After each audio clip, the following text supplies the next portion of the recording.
What's up, guys? It's your girl, Dedicated Diva, and if you hear my washer in the background, I'm cleaning, and I decided to do a podcast. So, welcome. Now, as you guys can see by the title, you already know what I'm talking about. So, let's get straight into it. Now, there are a lot of people out here talking about gun laws. I think that this conversation should have been happened. Since it should have been happened, and you have all this stuff that's going on. We are so past gun laws. Everybody already got whatever they're going to have. If they're going to get it, they're going to find a way to get it. What we should be talking about now is a way to deal with the guns that are already out on the streets. There should be talks with our senators, with Congress, with our state representative. There needs to be talks with someone, and I'm going to put that in the description box, links where you can get to where you need to get to. Let me put it like that, because I'm not that big on politics, but it feels like around this time of the year everyone comes up with the aha moment on what needs to be done. Everyone is fighting to be president. They're fighting to be in some type of seat. They want to fight to get the job, and they'll tell you whatever they need to tell you to get the job, but they never actually they never actually get the job done. They always talking about the NRA and how, the gun laws need to be stricter, and you have stores out here that you go into and they actually sell guns. You don't have to go through a lot. You can basically go in the store, say, I want this.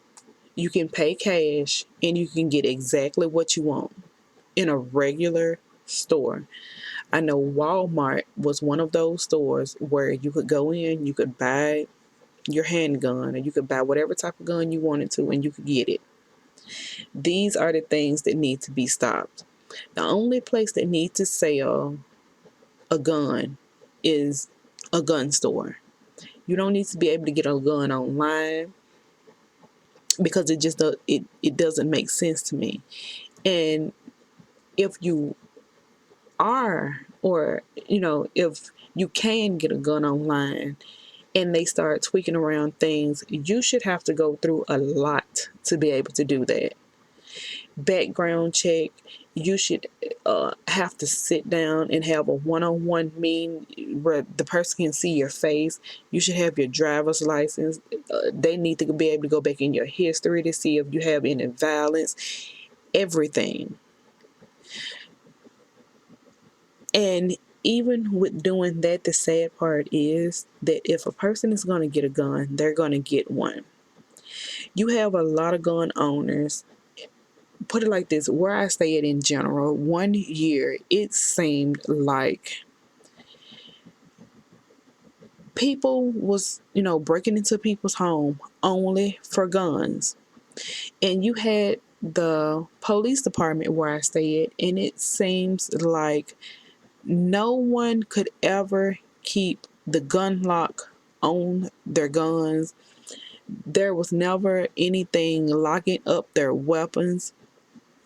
I know it was one incident where a police, their home, was invaded. That someone went in, burglarized where they stayed, and they had over 16 guns.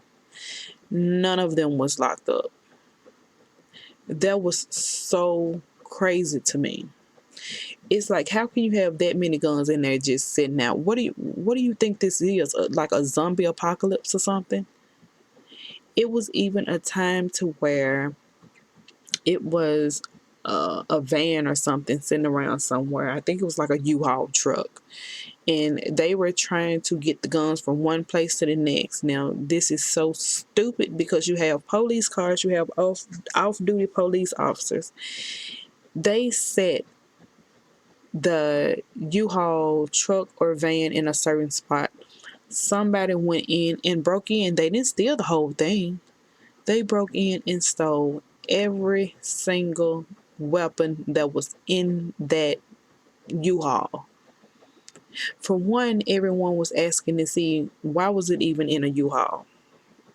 For two, why did the person stop to shop and you had all those weapons? It's corrupt people everywhere.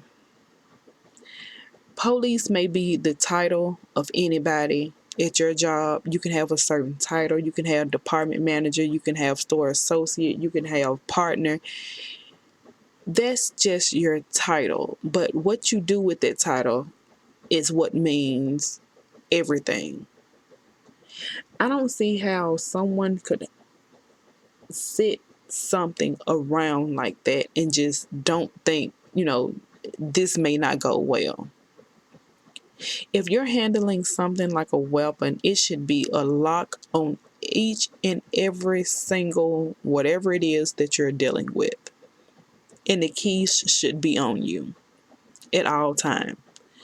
You should never leave a weapon in a vehicle because that's stupid. If you bring it out the house, you take it with you. If you can't, you lock it back up at home. Our state representatives should really start to think about what to do now that they are just out. There should be laws in place, like one of the laws, I don't know if it's still the same way, but one law that was in place where, well, it was where if you actually catch someone where I stay at, if you actually catch them with a handgun and they don't have any type of paperwork for it to say that it's actually theirs, you automatically get 10 years, no matter what. Me, myself, that's not enough. Because, okay, just say you catch them this time. For whatever reason, they supposed to get 10 years. They get probation time and they get caught again. Okay. Just say they actually go to jail for those 10 years. But just say, what if this just repeated? Just say, what if this happens over and over and over and over and over and over again? You see where this is going to start being a problem, because just say within 3 months, they get 10 people out of each one of those months. Or just say they catch, yeah, let's keep it as 10 people. So just say each month, each one of those 3 months, you get 10 people. That's 30 people. So now you have 30 people locked up just because they had a gun that they didn't supposed to have, that didn't have their name on it. So just say 3 more months. Now you have, oh, sorry guys. Now you have 60 people in jail for 10 years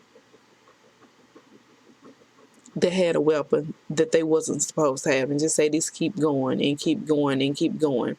At some point, you're going to start to release them. You're going to start to release them because you're going to say this don't make any type of sense. Where are the lawmakers when it comes to doing things like this? Where is the correct consequence gonna come in?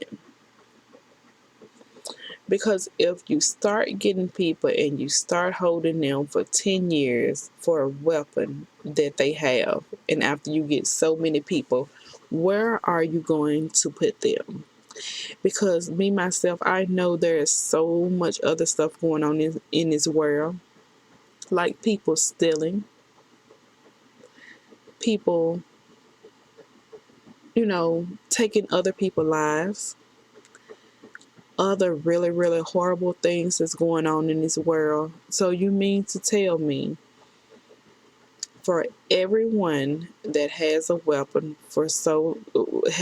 on them gets 10 years, what are you going to start doing when the jails start filling up? There should be a way around things like this. Now, I'm not going to say that it's a bad thing of getting someone for 10 years if they have a handgun and they don't supposed to have it, or have a weapon and they don't supposed to have it. But I feel like if you start having, just say like a monitor, you start monitoring them, you put that device on them, and for the next 10 years you monitor every single place that they go, and you put them on restriction, that could help. Just say if they're out past a certain time, and they can go anywhere they want to, but if they're out past a certain time, and just say it's 1 o'clock in the morning, and it seems like they're not at home and they're somewhere else that they shouldn't be, and you pull up on them, that's the type of thing that need to get done. Then when you start kind of shaking the foundation around them, it start making people realize, like, okay, I'm getting monitored for the next 10 years. I can't do this for the next 10 years. If I'm out in a certain spot, they could pull up on me at any time. These are the things that need to get done. So this way, all of that surveillance that the police do, and looking at you from a distance, that doesn't have to happen anymore. It's just basically, if you have some type of, monitor on you, the police can pull up on you any point in time, whether it's a uniform cop or whether it's an undercover cop, and question you about what you're doing and search you to see if you have any drugs, any other weapons, if you're doing anything illegal. I bet that will stop things. So we really have to get better on these gun laws and consequences and things that has to be, that really need to be done. And I can guarantee you, instead of putting people in jail, if you were to monitor them and you just crash their party every now and then, this will stop, because no one wants to be around a person that's literally a snitch without even snitching. No one wants to be around a person where they can't be comfortable around them, or the police may knock on your door if they have that monitor on them. I was just thinking, guys, you can comment down below, and I'll see you guys in the next podcast.